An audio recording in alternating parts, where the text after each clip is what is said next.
No signature, no grandchild. Those 4 words from my son did more than shatter me. They stripped away the illusion I'd carried for years, the hope that love alone could bind a family. Just a week earlier, he had looked me in the eye and demanded $100,000 for his wedding. I thought the refusal would end the matter, but it didn't. Instead, he and his wife circled back not just for money but for everything. My home where I'd rocked him to sleep, my savings I had quietly built after his father passed, even the life insurance meant to carry me through old age. And now my grandchild, the innocent baby I had dreamed of holding, was being dangled as a threat.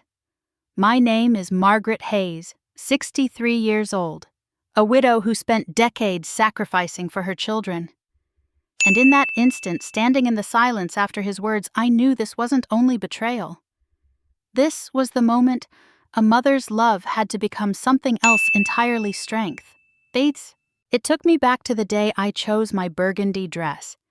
It was the same dress I wore when Christopher graduated med school. The same one I wore at his wedding when I walked down the aisle alone, thinking how proud Robert would have been if he were still alive. And it was the dress I wore when I signed the final hospital papers after Robert passed in 2018. That dress had soaked in tears and pride and grief, and now here I was pulling it out again for Daniel's rehearsal dinner. I remember standing in front of the mirror that morning, smoothing the fabric over my hips, adjusting the sleeves that had grown just a bit tighter with time. The woman staring back wasn't the same one who wore it all those years ago. She looked quieter, maybe even lonelier. I sighed and reached for my earrings, tiny pearls Robert had given me for our 20th anniversary. "You're making a fool of yourself," I whispered to my reflection. "It's just a dinner. Just show up, smile, say congratulations, and go home." But I couldn't ignore the gnawing twist in my gut. Not just about Daniel and Rebecca, but about the last few months. 2 weeks before I'd met Louise Carter for lunch at a little cafe just off Westwood Avenue. An old friend from my book club, she was now a retired estate attorney. I hadn't told anyone about it, not even Christopher. I told Daniel I was meeting a friend for tea. That wasn't a lie. I just didn't say why. Louise had always had a sharp mind and a soft way of saying hard things. I asked her over lemon scones and weak coffee if I was crazy for wanting to protect what little I had left. She didn't laugh. She didn't judge. She simply listened. And then she slid a manila folder across the table and said, "Just in case." That folder now lived behind the cleaning supplies in my laundry room. I hadn't opened it since, but I knew what was in there. And deep down, I think Daniel did too. Or at least he suspected I wouldn't just roll over like the old days. Still, nothing prepared me for what came after the wedding check.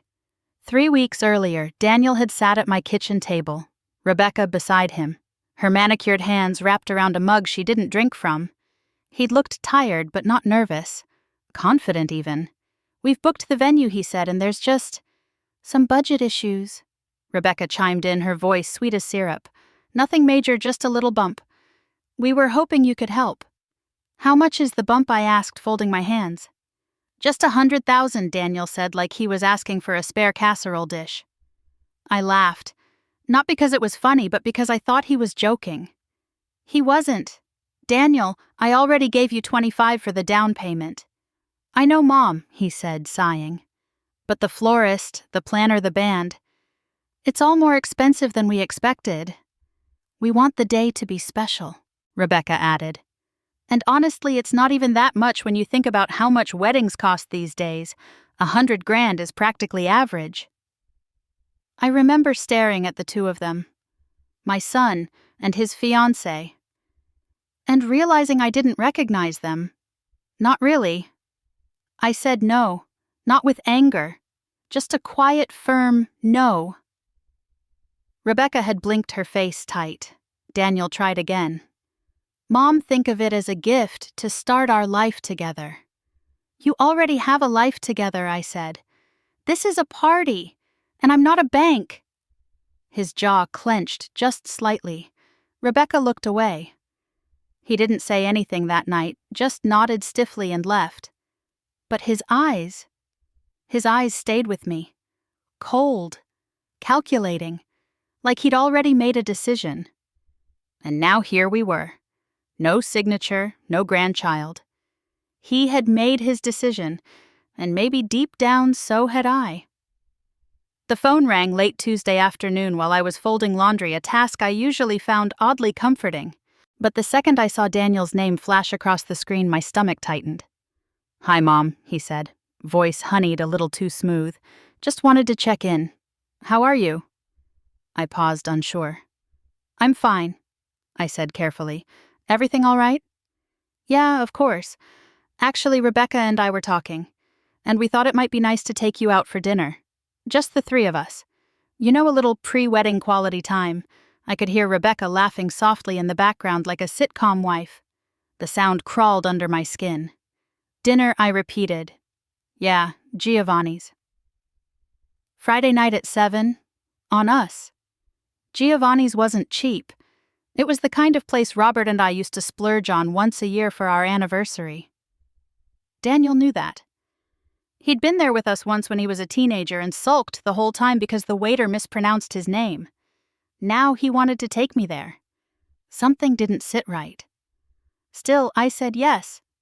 Of course I did. Because I was his mother. Because some part of me, stupid or stubborn, still hoped for a miracle. After I hung up, I sat back in the kitchen chair, phone still in my hand, laundry forgotten. That's when I saw the text from Rebecca. It had arrived 2 days ago, unnoticed. Just a single sentence. "Hope you're saving up for another antique dress for the big night." There was no warmth in the message, no kindness, just the kind of polished cruelty that hid behind a smile and a winking emoji. I read it twice, then deleted it, but the words stayed lodged somewhere behind my ribs. That night I stood in front of my closet trying on every outfit I owned. Nothing felt right. Not the burgundy dress. I couldn't bear to wear it again so soon. Not the navy pantsuit I wore to church. Not the cardigan Rebecca once called cozy in a grandma way. I ended up in a soft cream blouse, pearls, and black slacks. Understated, safe, not desperate, not too proud. Friday came faster than I expected. I spent the whole day restless, cleaning, then re-cleaning, even baking lemon bars I didn't need. At 6:30, I grabbed my purse, locked the front door, and drove toward the restaurant. The sky was heavy with spring clouds, the kind that threatened rain but never followed through. I turned off the radio halfway there. My mind was too loud anyway. Somewhere along Park Avenue, as I waited at a red light, a memory surfaced. A quiet Sunday afternoon a few months after Robert passed. Daniel had come over seemingly to check in. We sat in the den, awkward with grief, and I remember him asking very casually, "So what are you planning to do with Dad's life insurance money?" I'd been caught off guard. "I haven't decided," I said. "Probably just save it for a rainy day." He smiled, but there was something sharp under it. "You're not going to be around forever, Mom. You should enjoy it. Or let it help someone who really needs it." At the time, I brushed it off, but now that moment came roaring back. Was that the beginning? The first seed planted. The light turned green. I gripped the steering wheel tighter. By the time I pulled into the lot outside Giovanni's, my heart was pounding. I sat in the car a minute longer than necessary, watching couples walk in laughing, dressed for the weekend. A valet in a red jacket approached, but I waved him off. Inside, the smell of garlic and rosemary hit me immediately. The hostess smiled and asked, "Reservation name Hamilton," I said. She led me through the dining room, all candlelight and linen, to a corner table. Daniel and Rebecca were already seated. He stood when he saw me. Rebecca gave me an air kiss that didn't come close to my cheek. "You look lovely, Mom," Daniel said, pulling out my chair. "Really? That blouse suits you," Rebecca added. "Cream's a brave choice for pasta night." I smiled politely, not taking the bait. "Thank you both for inviting me." Daniel ordered a bottle of wine before I could ask for iced tea. I didn't object. I wasn't here to argue about drinks. For the first few minutes, everything felt civil. Small talk, wedding updates, Rebecca talked about seating charts. Daniel mentioned a honeymoon in St. Lucia. I nodded, asked polite questions, gave predictable reactions, but the tension beneath it all pulsed like a low hum. When our food arrived, linguine for me, ossobuco for Danielle, some kind of truffle risotto for Rebecca, I noticed something odd. Daniel didn't touch his fork right away. He cleared his throat. "So, Mom," he began setting his napkin on his lap with precision. "We wanted to talk to you about something a little more practical." "Here it comes," I thought. Rebecca chimed in, voice sweet. "We know you've done so much already and we're incredibly grateful. But with everything moving so fast and the house and baby plans on the horizon..." Daniel cut in. "We think it would make sense to simplify things. Just make sure everything's aligned financially." I placed my fork down slowly. "What are you asking?" I said, though I already knew. Daniel glanced at Rebecca, then looked me dead in the eyes. "We'd like you to sign over some of the assets now. Just the accounts, the property. Nothing that changes your day-to-day. It's just to make sure things are secure in the family." My hands went cold. Rebecca added, "It'll take the pressure off you too. No more paperwork to manage. Just peace." I said nothing. Daniel leaned forward, lowering his voice. "Just think about it. Okay?" I looked down at my plate, untouched. The pasta had gone cold, and somewhere inside I felt it, the quiet before a storm. Rebecca's smile was too wide. She stood as I approached the table, arms outstretched like we were dear friends. "You made it. We were just talking about how beautiful the evening is." I leaned in for the air kiss, catching the faint scent of jasmine and something sharper, like ambition dressed up as perfume. Daniel stood next to her, hands tucked neatly into the pockets of his blazer. But it wasn't just the two of them anymore. Two men in dark suits flanked the table, both younger, both unfamiliar. And seated between them, smoothing the sleeve of an expensive navy jacket, was a man I hadn't seen in years, but recognized instantly. Richard Kane. Robert and I had once interviewed him for estate planning. Back then, we'd chosen someone else. Too slick, I'd said. Too eager to speak over me. Now he was here. With my son. "Mom," Daniel said with that rehearsed warmth, "I hope you don't mind. We invited a few people to help walk through some things we talked about." The pasta on my plate blurred at the edges. I blinked, trying to understand if I'd missed something.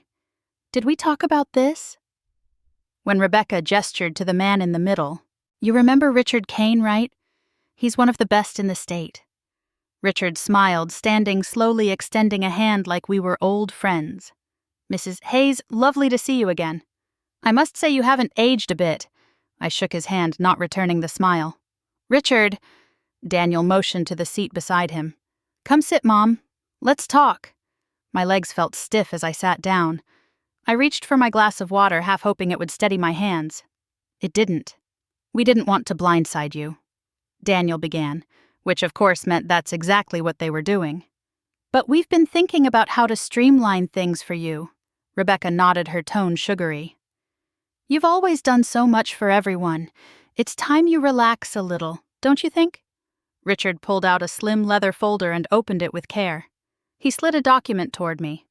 "This is just a basic power of attorney form," he said. "Standard language, nothing scary. It simply allows Daniel and Rebecca to manage your financial matters, should the need ever arise." I didn't touch the paper. "This is what this dinner is about," I asked, my voice quieter than I intended. A form Daniel placed a hand on mine. Lightly performative. "It's about peace of mind. We'd still include you in decisions, of course, but with the house, the accounts, Dad's policy, it's a lot to keep track of." I pulled my hand back. Rebecca kept smiling. "Think of it as a way to lift the burden. You won't have to worry about bills, taxes, any of that. We've got it covered." I looked at the paper again. The words were crisp and precise like a scalpel. Durable power of attorney.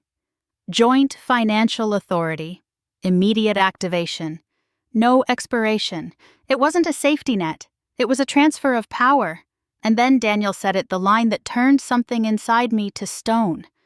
"You know we'd take care of you, Mom, but it would really help us move forward, especially with the baby on the way." Rebecca's eyes sparkled, and I watched her glance at Daniel like they'd rehearsed this part. Then she looked at me, voice dropping. "We just want to make sure our child is protected. And that starts with a strong foundation. A family trust. Assets managed responsibly." Daniel leaned in slightly. "You're part of that foundation. We need to make sure nothing is left unstructured. They weren't asking. They were assuming." And just then, as I stared at the paper and felt the weight of all my years pressing down, I looked up. Daniel wasn't watching me. He was watching Rebecca, and she was nodding. The two of them exchanged a look. So quick it might have been missed by anyone else, but I saw it. The flicker of agreement, of complicity. This wasn't about protecting me. It wasn't about easing my burdens. It wasn't even about $100,000 anymore. It was about everything: the house, the savings, the policy, the future. They wanted it all. And I'd walked right into it wearing pearls and soft hope, thinking this was dinner. It was a transaction. No. Worse. It was an ambush.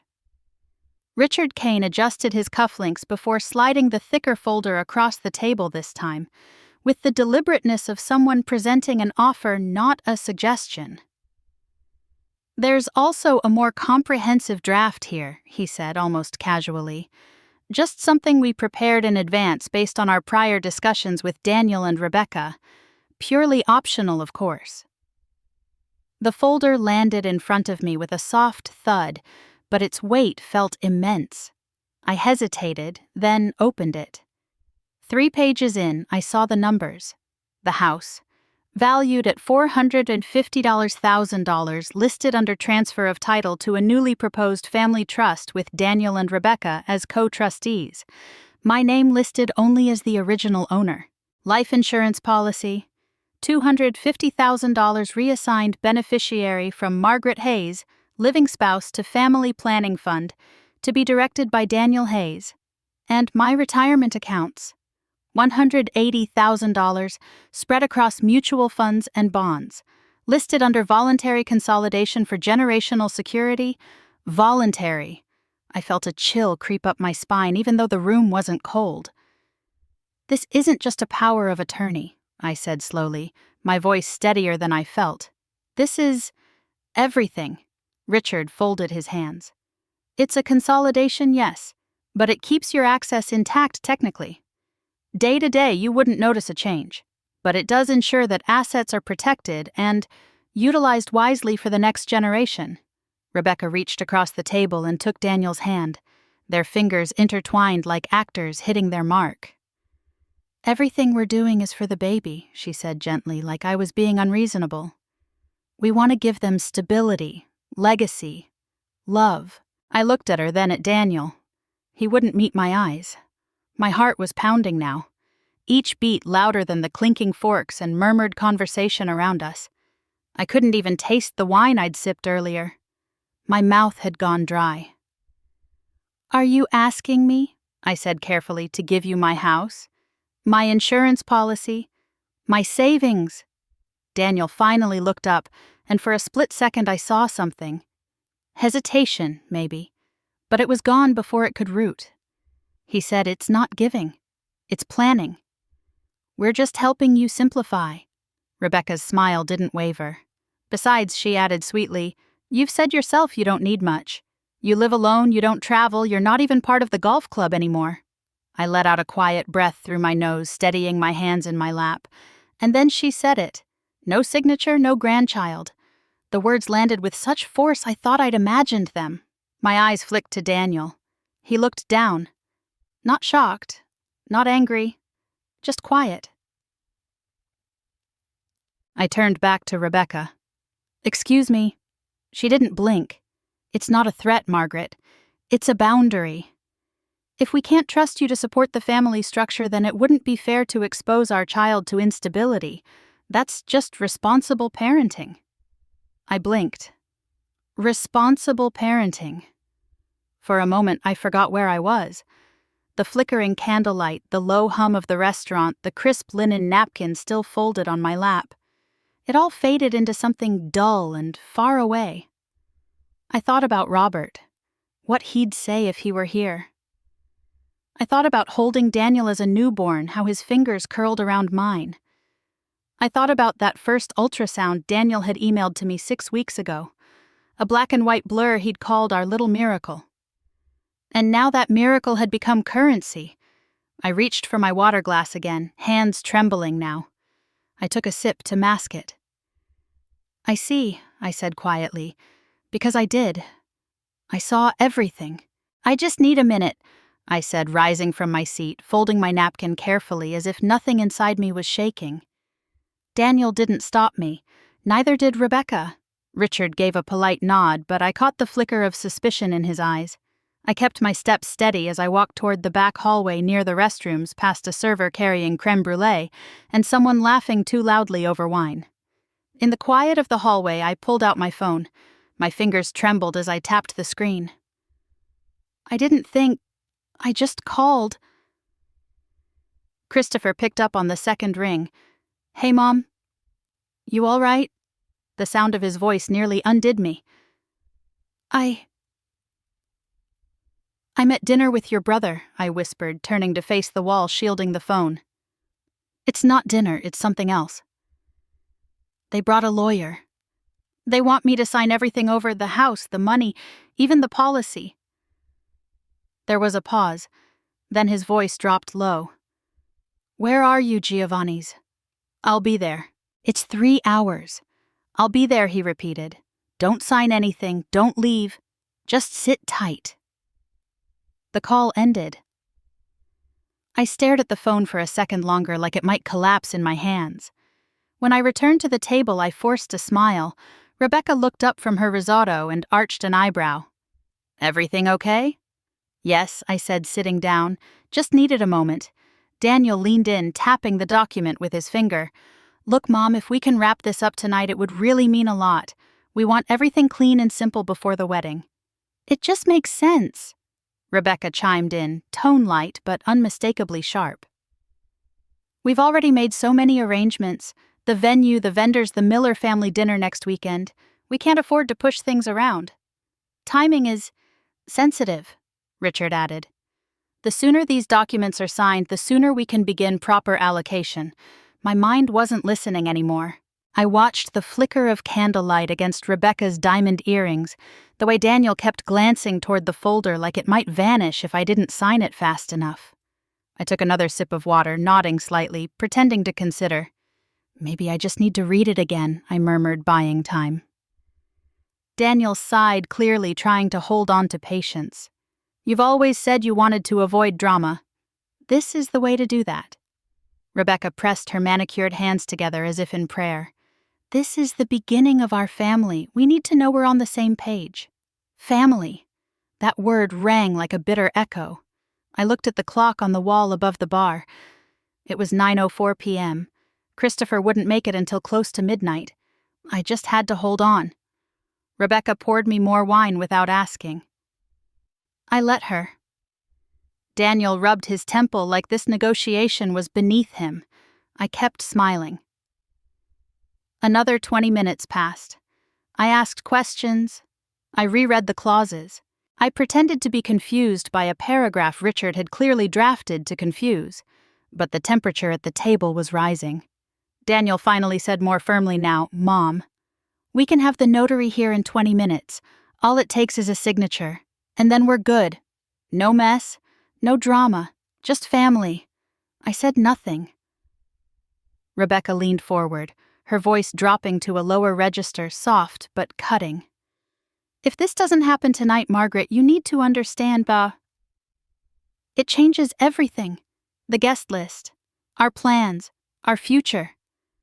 I looked up at her, and for the first time she didn't blink. "You're making a choice." My hands were sweating now.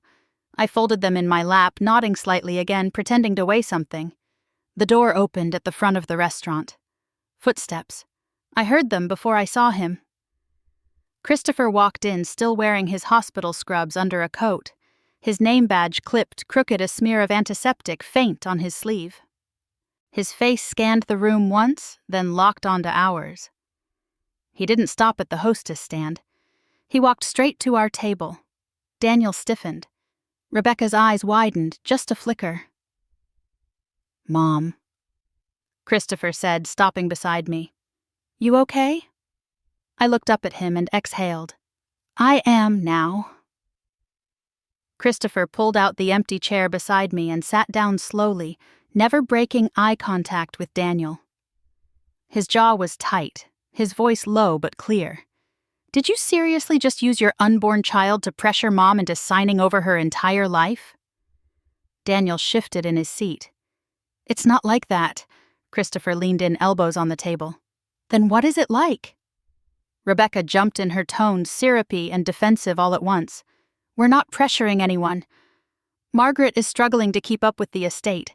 We're just trying to help her simplify." "I'm sitting right here," I said quietly. Rebecca didn't blink. "And with all due respect, you've admitted yourself how hard it's been since Robert passed. We just want to make sure nothing gets mismanaged," Daniel added quickly. "We were trying to handle this privately, Chris. You don't even live here." "No," Christopher snapped. "I don't, because I'm working 80 hours a week at Mercy General trying to keep kids alive. And while I was doing that, you brought a lawyer and 2 witnesses to ambush our mother over dinner." A hush began to ripple through the restaurant. Nearby tables turned their heads, a few forks frozen in midair. The low clinking of silverware and wine glasses had slowed, replaced by awkward silence. Rebecca glanced around, her posture tightening. "Please don't make a scene." Christopher's eyes never left Daniel's. "You made the scene. I just walked into it." Richard Kane cleared his throat. "If I may." "No." Christopher cut him off. "You may not. You're here as part of an ambush. And my mother doesn't need legal advice from someone who's clearly working for the other side." Daniel bristled. "We're the family. We're not the other side." Christopher's voice rose, controlled but boiling. "Then act like it. Because what I see is my little brother who hasn't called Mom in weeks, suddenly deciding she's incompetent, conveniently right before his wedding." Rebecca turned to me, lips tight. "He's making this emotional. We were just trying to have a conversation." "No." Christopher said, voice sharp now. "You were trying to corner her into giving up everything she owns, her house, her accounts, her legacy, by dangling a baby in front of her like bait." Daniel snapped. "That baby is her grandchild. Then why treat it like a bargaining chip?" Christopher slammed his palm against the table, not enough to shatter glass, but enough to make the plates jump. Gasps echoed from the nearest table. I flinched, but I didn't stop him. "She's more lucid and capable than either of you," he said, glaring at them both. "The person who should be under supervision isn't her. It's you." There it was. Silence. Thick and unmoving. Rebecca looked like she might cry, though I wasn't sure if it was from guilt or embarrassment. Daniel was pale. His fingers fidgeted at the edge of the napkin he'd folded and unfolded 5 times since I'd arrived. For the first time all night, neither of them had a response. The tension clung to the air like smoke. Even Richard sat still, mouth slightly open, unsure whether to speak or retreat. I sat perfectly still. I didn't want to interrupt whatever this moment was becoming. Christopher leaned back slightly, breathing hard. "I came here because Mom's voice was shaking. That's not something I've heard in years. So I got in the car in the middle of my shift and drove 3 hours because something felt wrong. And I was right." Daniel looked away. Rebecca stared down at her plate. Nobody moved. Nobody spoke. It was the first silence of the night that felt honest. I stayed silent. Let the boys argue, I thought. Let the truth hang in the air long enough to sting. While Christopher's words still echoed across the table, I folded my napkins slowly, deliberately, as if I were simply getting ready to leave. I wasn't. Not yet. My heart had steadied. The fear was gone now, replaced by something else. Something quiet. Solid. I looked at Daniel, his shoulders stiff, his lips pressed together like a child who'd just been scolded. Rebecca wouldn't meet my eyes anymore. That was fine. I wasn't looking for theirs. My mind drifted 2 weeks back to a crisp Tuesday morning. I had told Daniel I was meeting a friend for tea. Technically true. Louise Carter had been early, sitting by the window at Marlowe Cafe, already sipping her chamomile. She smiled as I slid into the booth across from her. I thought about not coming, I'd admitted. I know she'd said, "But you did. That's what matters." I remembered how gentle her hands were as she laid the documents out on the table, how carefully she walked me through every line. We talked about the irrevocable trust, about keeping control, about what I wanted, not what others expected. I hadn't told anyone, not even Christopher. But I'd signed, and I'd had the originals sent to her firm for safekeeping. I had prepared for this moment long before I arrived at Giovanni's. Back in the restaurant, I glanced at the papers Richard had laid out again, pretending to study them. I leaned forward, speaking softly, my voice calm. Maybe I was too quick to say no. Rebecca's head lifted. Daniel blinked. "I'm not saying yes," I clarified, "but I'll consider it. You've clearly spent time preparing these documents. It would be irresponsible of me not to at least review them with my own legal counsel." Daniel opened his mouth, but I held up a hand. "No pressure. But if you really want this done properly, I'd prefer to have my attorney present when I review anything of this size." Rebecca hesitated, then said, "Of course. That's reasonable." "It is," I said, pulling out my phone, which is why I already asked her to be nearby. I pressed a contact, waited 2 rings. "Louise," I said gently, "you can come in now. We're ready." I ended the call and slid the phone back into my purse. Rebecca's eyes darted to Daniel. "You called a lawyer?" Daniel looked stunned. When I smiled faintly, 2 weeks ago. I like tea. I also like being prepared.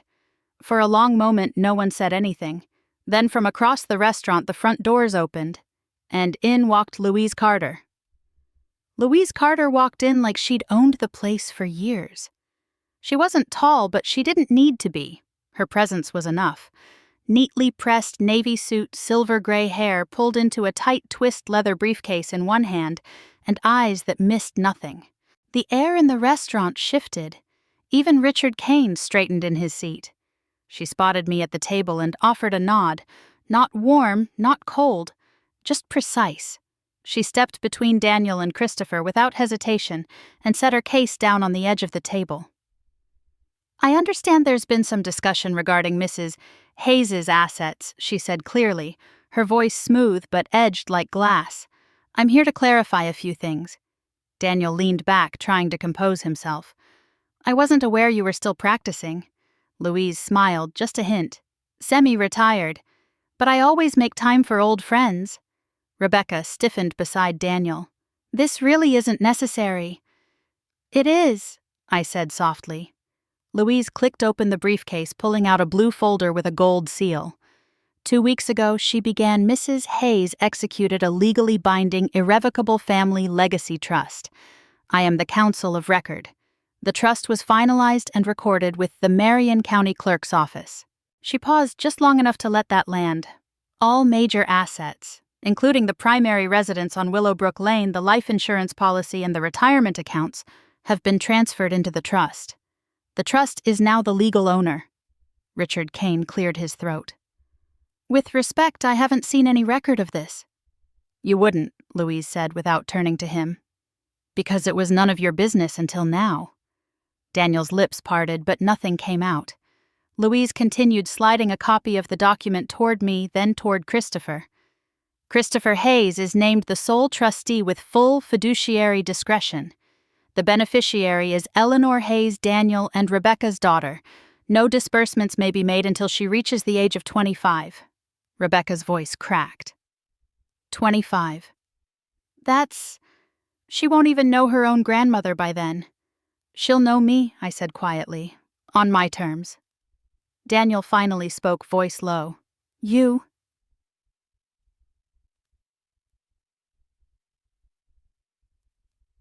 You gave everything to Chris. No, Louise corrected. She gave everything to her family, to the next generation, in a way that cannot be manipulated. Daniel stood up abruptly. You blindsided us. You didn't even talk to me. I didn't need to, I said, still calm. Because the last time you talked to me, you were dangling your child like a threat. Rebecca pushed back her chair, her face pale. This wasn't supposed to happen like this. I tilted my head slightly. No, I imagine it wasn't. Around us, the restaurant was still the clatter and buzz of dinner completely halted. People were pretending not to listen. No one believed it. Everyone was listening. Louise glanced toward Richard. If your clients are finished attempting coercion, I'd suggest they review the legal definition of undue influence before proceeding further. Richard swallowed but said nothing. Daniel looked at me, eyes narrowed. You think this is over? Louise answered before I could. Oh, it is. And you should be grateful she didn't press charges for attempted financial abuse. He didn't reply. He couldn't. Because for the first time all night, Daniel realized he hadn't been the one holding the cards. Louise didn't sit down. Instead, she pulled a smaller envelope from her case, one marked Private, bold and red, and placed it gently on the table like it was nothing more than a dinner bill. I wasn't going to bring this out tonight, she said, her voice calm. But given the escalation, I think transparency is in everyone's best interest. Daniel's face twitched. Louise opened the envelope and pulled out a printout, a screenshot of a conversation followed by a typed report stapled and signed. 2 weeks ago, she began Mr. Daniel Hayes hired a private investigative service under a pseudonym. He directed them to speak to multiple neighbors of Mrs. Hayes requesting observations regarding her behavior memory and ability to handle finances. Rebecca's breath caught audibly. Louise placed the pages down between us. These are copies of the emails, including a message instructing the investigator to find signs of cognitive decline, anything that can help declare her legally unfit. Gasps broke out from nearby tables. The restaurant had become a courtroom. My hands stayed folded in my lap. Christopher leaned forward, slowly scanning the papers. His jaw locked tight. Daniel's voice was low shaking. That wasn't... It's not what it sounds like. Louise raised a brow. Then what was it, Mr. Hayes? He looked around the table, then to Rebecca, who was visibly trembling. Rebecca spoke quickly, voice faltering. We were worried. That's all. We thought maybe she was vulnerable. We just wanted to protect her. People take advantage of the elderly all the time. I'm not the one taking advantage, I said flat. Louise added, cool and firm. This is textbook elder financial abuse. The moment you tried to fabricate mental incompetence to gain control of assets, you crossed into criminal territory. Rebecca sank lower into her seat. Daniel's fists clenched on the edge of the table. Christopher didn't speak. He didn't need to. From the far end of the room, chairs scraped against the floor. I turned just in time to see Harold and Nadine Miller, Rebecca's parents, rise from their table. They had been seated quietly across the room this whole time. I had nearly forgotten they were there. Harold stood stiff, his face drawn. Nadine looked stricken. Rebecca turned. Dad. But Harold just shook his head. We didn't raise you for this, he said simply. They left without another word. Rebecca's eyes filled with panic. She turned back to Daniel as if he might fix this, but he was frozen, jaw locked, face pale. He didn't move. The only sound left was the buzz of whispered judgment from every direction. The entire room had seen the truth now, cease, and there was no way to dress it back up. Richard Kane pushed back his chair with a soft scrape against the hardwood floor. He cleared his throat and stood slowly adjusting the lapels of his blazer as if trying to make himself smaller. My office was not informed of these developments, he said quietly, barely glancing at Daniel. Mrs. Thomas. Hayes, if you require documentation voided or if any follow-up is necessary. You won't be hearing from us, I replied. He nodded once, then turned to his associates, two younger men who looked ready to sink through the floor, and gave a brief signal. They gathered their binders, barely able to make eye contact with anyone, and walked out without another word.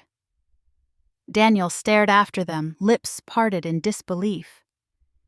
When the door swung shut behind the lawyers, the room seemed even quieter than before, though it had never been loud to begin with. That thick silence, the kind that follows a public unmasking, wrapped around us like a second skin. Then Daniel stood. His chair scraped violently this time. A few heads turned again. His voice wasn't calm anymore. "This is insane," he said, voice trembling with fury. "After everything. After Dad died, after I stayed here when Chris moved away. After we took care of the yard, helped with the insurance. After all of that, we still have to beg." Rebecca grabbed his wrist. "Daniel, stop." "No," he snapped, yanking free. "I'm sick of this game. We're not villains. We're your family. We deserve a future and we deserve some security." He looked straight at me now, eyes bloodshot. "We deserve that money." I didn't flinch. My voice was barely above a whisper. No one deserves anything if they try to steal it through manipulation, especially not by threatening a child. That silenced him. His breath was short, angry. Rebecca's hand was over her mouth now, eyes wide in disbelief. Maybe at me. Maybe at the scene her husband had just caused. Christopher rose from his chair beside me, still calm, still steady. Louise followed. I reached for my purse, and slowly I stood. There was no grand gesture, no dramatic exit. I simply looked at them, my son and daughter-in-law, both frozen in the wreckage of their own making. Then I turned and walked away. Christopher opened the door. Louise stepped through first, back straight. As we exited, I felt the stares, the judgment, the hushed voices. The waitress pretending to rearrange silverware just to stay close enough to listen. But none of it mattered anymore. Behind me, Daniel and Rebecca sat alone, the glow of the candles no longer soft but exposing. Every flaw, every choice, every consequence, and not a single person left in that room saw them as victims. 3 weeks later, I was watering the lilies by the side porch when my phone buzzed with a text from Christopher. Just 3 words. "You've seen it?" I hadn't. I dried my hands on the hem of my gardening apron, walked inside, and opened the news app on my tablet. There it was, front page of the local business section. Midwest Realty Group launches internal investigation into escrow misconduct. Regional Director Daniel Hayes, suspended indefinitely. The article didn't spare any details. An anonymous whistleblower had submitted evidence of mismanaged escrow funds, multiple client complaints, and at least 2 formal grievances filed with the Indiana Real Estate Commission. His company had frozen his access to all corporate accounts. Pending legal review termination was all but guaranteed. I stared at his photo for a moment, his professional headshot all smiles and navy blazer, now sitting beside the words fraud and misappropriation. The irony didn't escape me. Below the article was another headline, high-profile wedding of Hayes Miller. Postponed indefinitely. I clicked. The Miller family had issued a brief statement due to personal family matters and ethical concerns. They had ended all involvement with the Hayes wedding. Rebecca had been removed from the guest list for the Miller Foundation's spring gala. Her father, Harold, had formally requested her name be disassociated from any foundation marketing. That was their way of disowning her. My tea had grown cold by the time I set the tablet down. I didn't feel triumphant, but I felt settled. It wasn't that I'd wanted their lives to fall apart. I hadn't gone looking for revenge. I never called anyone, never leaked a thing. Louise hadn't spoken to the press. Christopher had gone back to Chicago the day after the dinner and hadn't looked back. I had simply stayed quiet, done my gardening, read my books, answered a few questions when the bank called to verify the trust. That was all. Yet justice had moved on its own, quiet and steady. And now, while my roses bloomed early for spring, Daniel was losing the career he thought entitled him to mine. Rebecca had lost the family name she married for, and I had gained something they couldn't buy with trust funds or wedding planners: peace. I looked out the window at the little white swing hanging from the oak tree in the back. Eleanor would be old enough to sit in it this summer, and maybe one day she'd ask me what happened. I'd tell her the truth, gently, that some storms you ride through and some you just step aside and let pass. I started spending more afternoons with Janet Collins, my neighbor across the street. She was a retired nurse with a wicked sense of humor and an enormous golden retriever named Gus. We'd sit on her back patio sipping iced tea and trading stories, some funny, some too sharp to laugh at. It was Janet who first invited me to the Women's Financial Wellness Circle at the Midtown Community Center. I went once just to listen, then twice. Then I found myself standing up one Tuesday morning, telling a room of gray-haired women in cardigans and sandals how my own son had tried to leverage my grandchild against my home. No one flinched. Heads nodded. Eyes welled. Diana Reed, a former accountant, became my closest partner there. We co-hosted a workshop in April on recognizing financial manipulation in family dynamics. I brought the lemon bars. Diana brought the paperwork. That small, quiet room began to feel like church. By early summer, word came through Christopher. Eleanor had been born. A healthy little girl, all lungs and red cheeks. There was no announcement from Daniel, no olive branch. But I received a short message a week later. Rebecca and I would like you to meet her. On our terms. If we can agree. I didn't respond immediately. I sat with it. Thought about everything. And then I wrote a letter. Daniel, you can lose money and still recover. But if you lose your mother and your daughter, that wound may not heal. I'm willing to meet you halfway, but only if we leave assets and control out of it. This is not a transaction. This is family. Mom. 3 days later, he showed up alone. No lawyers, no drama. We met at a neutral cafe and he brought Eleanor wrapped in a yellow blanket. He looked thinner, tired. He didn't speak much. He placed her car seat on the booth across from me and let me pick her up. She blinked at me with those soft, confused baby eyes. I held her against my chest, her head the weight of a plum, her breath like the flutter of a moth. And I felt no anger, no bitterness, just a quiet wave of something deeper than forgiveness, something like peace. Later, as I folded the letter and slipped it back into my purse, I looked at Eleanor and whispered the words I never got to say to my son when he was that small. You are enough, no matter what. We sat like that for a while. No cameras, no witnesses, just a grandmother and a child who didn't know anything about trusts, betrayal, or bank accounts. Only warmth, only skin and heartbeat, only love. Because in the end, it wasn't the house or the money or the silence that saved me. It was remembering what mattered: dignity, freedom, and love that asks for nothing in return. Thank you for listening to my story. If it made you feel something, if you've ever faced something like this, I hope you'll share your thoughts, maybe even your story. Because when we speak up, we remind others that they're not alone. And sometimes that's the greatest legacy of all, Mad.